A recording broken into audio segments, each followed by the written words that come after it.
Hi, everybody. What an exciting time to be a fan of New Japan Pro Wrestling because the finals of the G1 Climax 30 tournament are upon us. And joining me for this special pregame show will be Rocky Romero and Chris Charlton.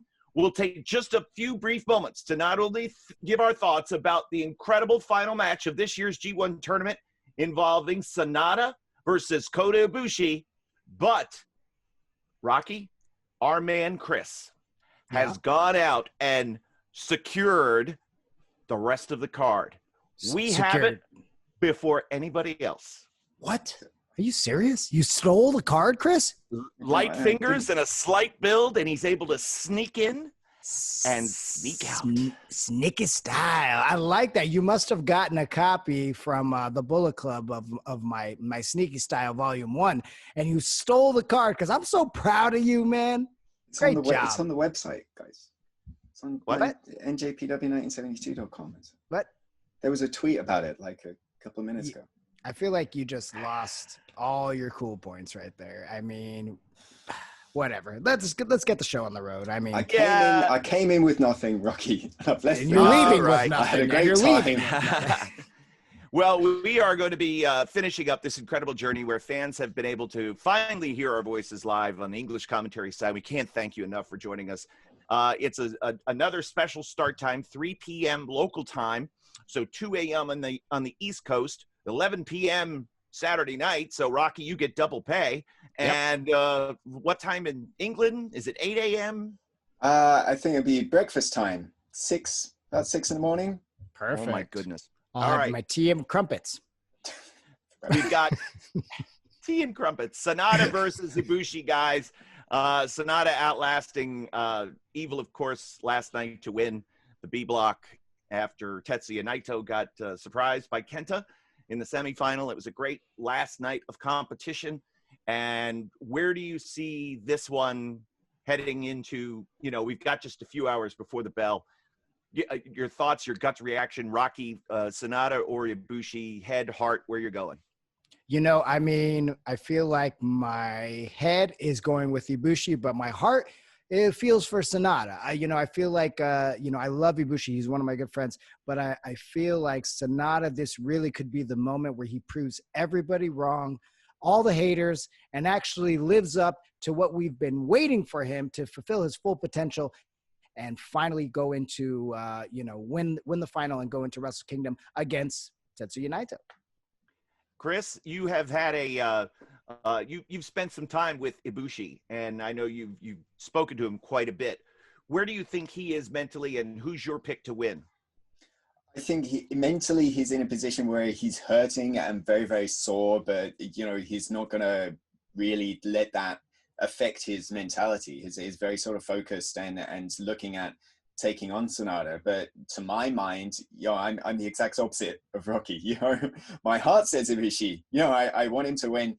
But I think my head's got to go with SANADA just because of those leg issues. You'd have to imagine after that match he had with Taichi that those legs are going to be incredibly sore, incredibly bruised going into this match, and SANADA's going to exploit that. Ibushi is already a record holder, having made his third consecutive G1 Climax tournament final. If he wins today, he will be the first man since Hiroyoshi Tenzan to win back-to-back G1 tournaments, 2003, 2004. So then, of course, the road begins for Wrestle Kingdom for whoever wins today. If SANADA wins, do we forever change the narrative, Rocky, about he's the guy that blew the bunny, that can't win the big one, that isn't, has all the tools, but this erases all of that, correct? I would think so. I mean, this really, this is the G1 Climax. This is the hardest professional wrestling tournament in the world. It's the greatest professional wrestling tournament in the world. And to win it, the big one is the big one in itself. Now, to walk into Wrestle Kingdom, that's a whole nother beast. And to actually win at Wrestle Kingdom, that's a whole nother beast. I mean, we saw Kota Ibushi do it last year, but of course he couldn't come up with the double gold at the end of January 4th and 5th. But I think, yes, it erases, it definitely puts him in that upper echelon, I think, of the big Super Estrellas, as we say, the big stars of New Yeah. Japan Pro Wrestling. Okay, guys, I got a question. The longest match G1 Finals history. Again, no, it's one fall to a finish. Was 2 years ago, correct, Chris? It was Tanahashi Yes. versus Ibushi. Yeah, And they were 35 minutes. Yeah, 35 plus minutes. Mm. Okay, so are we taking, if 35 is the number, do you predict over 35 or under 35? How long does this go? I'm gonna go under, and you know what? I'm gonna say it's gonna be the shortest final in history. How about that? I'm gonna float this out there. I'm gonna say 19 minutes. My opinion watching this, it's all I think about who informs whom, right? And SANADA, of course, we always talk about Keiji Muto when it comes to SANADA. Kota Ibushi kind of going into this tournament, and it speaks to what we were saying, behind the scenes the other day of Kota Ibushi saying about his match with Taichi, that this is the kind of wrestling I always wanted to do. And it struck me of Kota Ibushi constantly referencing Shinya Hashimoto, and he always wants the IWGP Heavyweight Championship that Hashimoto had, because that was the guy that he was a fan of that drew him in. And I think we're going to see that very strike-heavy offense from Ibushi and that more classical style of SANADA. And I think, we're going to see, I'm going to put it out there, moonsault in 19 minutes and 27 seconds. Wow. Chris has called his shot. Rocky, how about you? Well, I think Chris has a point there. And I think also in the fact of the way that Ibushi's legs are right now, I think that's definitely going to come into play at some point, obviously. And he could be right. I mean, but the only thing is I don't know. I still think that these guys are Ibushi's going to drag this out as long as he can. He's not going to go out without fighting. So I don't think that it's going to go 19. I do think it's going to be closer to 30, but I think it's going to be under 30. And I'll take the opposite thought of the two of you, and I think this will smash the 35-minute mark. If for no other reason, then this is the year where we have seen just an incredible volume of match minutes in the body of the tournament, with Tetsuya Naito eclipsing his number, and even Yoshihashi adding 4+ minutes to his matches. This tournament has not had one match go beyond 30 yet. We didn't have one draw in the body of the tournament, and I think this one will go past 35 and set a new record. All right, Chris, light fingers aside, whether or not you really stole it or what, let's run down the rest of the card, because we've got a full card of action, and I think we'll be able to maybe plant the seeds for some possible situations down the road. There's a couple of matches that really jump out. We're going to begin with an 8-man tag. Chris, give me the rundown on that one, because I know I saw Yano's name on one side and I saw Doki's name on the other. So I'm guessing a Suzuki-Gun 8-man tag. Yes, that's exactly right. So it's Doki, Desperado, Zack Sabre Jr., and Taichi against Yoshihashi, Ishii, Goto, and Yano. So you've got the never 6-man tag champions plus Yano in one corner. Oh. And then on the other side, you've got Dangerous Tekkers, as well as Doki and Desperado. So there's lots of seeds, I think, being placed through this tour, not just heading into Power Struggle, which is coming up November 7th, but then after that, Best of the Super Juniors and World Tag League, which are going to play off against one another all the way through November. So that's an interesting dynamic. Yoshihashi said backstage last night after the finals, after his last match, that he wasn't done collecting gold. He wanted more titles around his waist, and perhaps his first instant instinct, a good opportunity, would be to make an impact against the tag team champions tonight in the opener. Jeez, give the guy a taste. Plus, hey Rock, anytime Ishii and Taichi are on opposite sides of the ring, I'm in for that. Oh yeah, no, that'll be great. And Ishii and Yoshihashi, we've seen them tag together before. Really put some great. They have some great chemistry against God and some of the other tag teams. I mean, that could be a possibility for this match here, and I would love to see maybe those two team up, or even Yoshihashi and Goto team up. Or I mean, like what we saw last night. I mean, Yoshihashi's got a little bit of the sneaky style within him in that match with Yano. So, I mean, that's a possibility as well. I don't look at Yoshihashi as a liability anymore. And I'm sorry, that's how I felt. But I think he can hold his own now in any situation, single tag, multi-man. I'm all in on that. Next up will be, and correct me, I jotted these down quickly. I wrote in code, Chris, because I thought this was part of a crime syndicate thing you were doing. Hiromu Takahashi and Shingo Takagi as a team versus Kanemaru and Minoru Suzuki. Do I have that right? That is correct. Yeah, Kanemaru and Suzuki against Hiromu and Shingo. So again, you look at Hiromu and Yoshinobu Kanemaru, they'll be obviously names that want to be in the mix for Best of the Super Juniors. And then Shingo and Suzuki, we talked about that last group match. Will that have a bearing on the Never Openweight Championship situation coming up? And, this tag team match could be a chance for Shingo to make another mark on Suzuki. Hey, Rocky, I think we just got our answer. Yep. I think we know which direction the matchmakers want to go. Right. Well, and okay. I think it's right, in the fact that, of course, Shingo was the last champion, so he should be ahead of, like, say, a Taichi or somebody else. But I think it's also interesting that Suzuki and Taichi are not in the same match, though, too. So, you never really know, down the road what could possibly happen to see, but I think for right now, the focus is definitely on Shingo and Minoru Suzuki. I want all the answers. I want them now. I'm So do Veruca I. Salt here in this, right? I just want, if Taichi and Suzuki are going to fight each other and the faction's going to split, tell me now. I don't want to wait. All right. Master Wato teams. I'm guessing Master Wato will be the captain of this team based on the lineup. Jeff Cobb, Juice Robinson, and greenhorn named Tanahashi. Is that Hiroshi Tanahashi? Yep. Eight-man tag versus Gato, Taiji Ishimori, Kenta, and Switchblade Jay White. Ooh, I like the sound of that 8-man tag.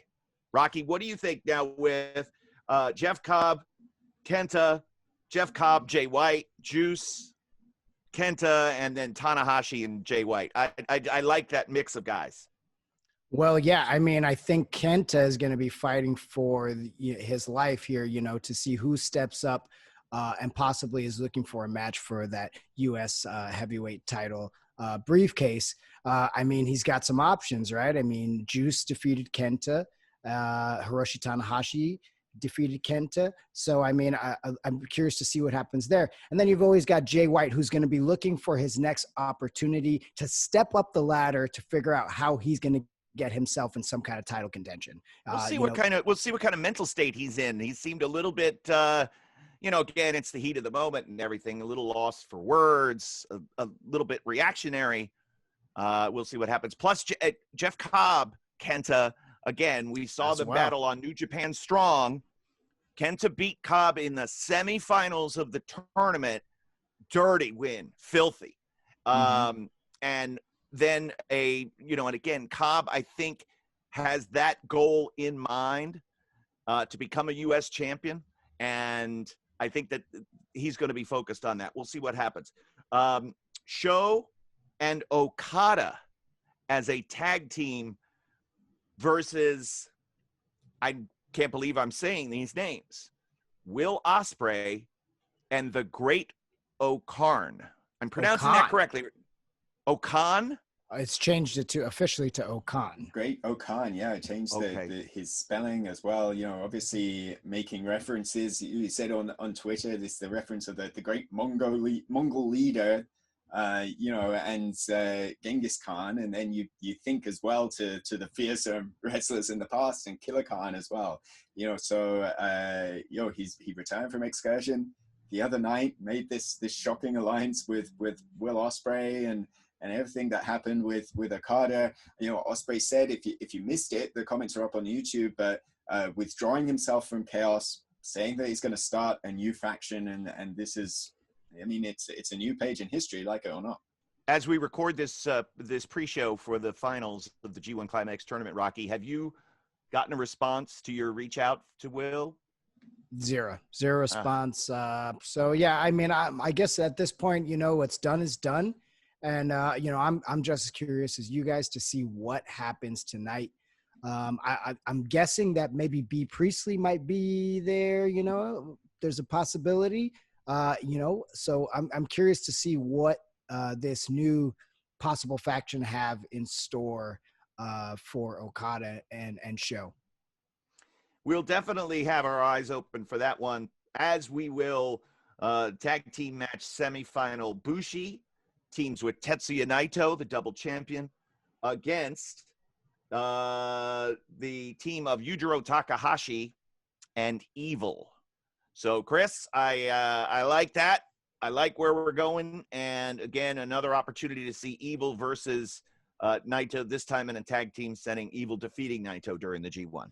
Yeah, I mean, Evil's obviously, got to be very frustrated with what happened last night in terms of he held all the cards in the deck and he still came up short against SANADA, but he's got the next best thing, which is a win over Tetsuya Naito, the double champion, and you'd have to expect that he's going to stake a claim. Also, I'm intrigued with Evil and Yujiro Takahashi, and Evil sending those messages to Jay White during the tournament that Yujiro was perhaps more aligned with him, than Jay White. Rocky, Rocky. I want to get Rocky in on this because what you know, and there's something brewing within there, isn't there? With Yujiro teaming with Evil. I definitely feel like there's something brewing there. There's something that is gonna come out of this. There's got to be. I don't think that all is well in the Bullet Club. I think there's just too many egos, and now that Evil has had a taste of the gold, I think that there's nothing stopping him from just completely taking over the Bullet Club. And I feel like Jay White right now is a step below Evil in the fact that Evil has this win over Tetsuya Naito, and he has the most momentum of all of Bullet Club. I cannot wait to see all this drama and physicality and magical moments unfold right before our eyes. We get started just a few hours, folks. We want to thank you for joining us for this special pregame show. Chris in Japan, he will be at Ryogoku Sumo Hall. Rocky and I in the United States on opposite coasts in different time zones, all coming together with modern technology just for you. That's how much we love you fans. And we will do so 3 a.m. or 3 p.m. local start time. So 2 a.m. East Coast, 11 p.m. West Coast, and the rest of you figure out where you live and Google it up. All right, for Chris, for Rocky, I'm Kevin. We'll see you in a bit. G1 Climax Final right here, NJPWWorld.com.